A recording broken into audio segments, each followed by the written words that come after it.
今年台湾灯会伫台南由安平地区拍头阵，顶期包含春节假期。交通局预计将有45万上大参观人次，所以针对周边交通环境，这次相关配套。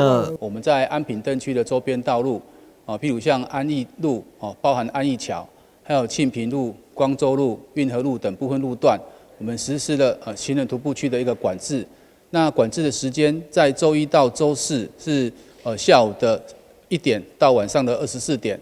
那假日的部分是从早上9点到晚上的24点。交通局伫安平周边空地增加临时停车场，也建议汽车会当停到英华国宾、市府周边、运河新转3个停车场，以及清水路的临时停车场。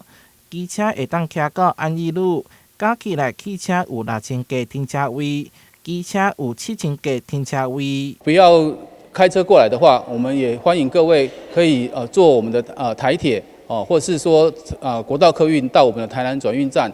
那我们在台南转运站跟我们的台铁有一条绿色的这个接驳车，也是可以直接到我们的这个义载转运站，也是步行3到5分钟就可以抵达灯区。为了确保行人动线以及安全，交通局也鼓励多多使用公共运输，除了会当舒缓大量车流。民众也会当欢喜踅灯会。若是想要了解更较侪相关的交通资讯，会当上灯会网站来查询。台南新闻出发采访报道。